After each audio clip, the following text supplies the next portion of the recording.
Обвинителството се уште истражува, МВР не ги пронеде 83-цата вооружени криминалци кои требаше да прават немири на денот на изборите. Откако партиски функционер дојавил до амбасадата на САД, МВР го затвора случајот откако преку тајните служби ги провериле на водите дали на слобода шетаат осудени криминалци со пиштоли за да прават немири на денот на изборите.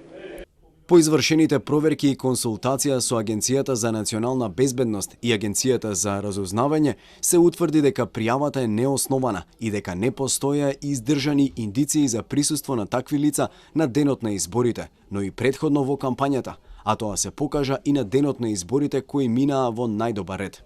Во обвинителството пак се уште отворен предмет и се проверува информацијата која до нив ја пренесе амбасадата на САД, откако партиско лице ги известило за повеќе кратно осудени сторители на кривични дела дека незаконски добиле слобода и оружје. 3 дена по пријавата останува непознато која известила амбасадата на САД, бидејќи за телма од партијата Алијанса на албанците негира дека било кое официјално партиско лице комуницирало со дипломатите на Кале. Според Бујар Османи, шефот на дипломатијата, амбасадата на САД постапила правилно, пријавувајќи информацијата до обвинителството. Јас воопшто не би земал за зло на обидите превентивно да се преземе нешто, отколку воопшто да не се реагира, каже утрова Османи за утрински брифинг, но без да појасни детали за овој скандал кој одекна на денот на изборите. МВР, првиот круг гласање го оцени како мирен и безбеден, додека обвинителството отвори десетина предмети и сомничи десетици прекршители на изборниот процес кои агитирале за време на молк, подкупувале граѓани и уништувале избирачки материјал.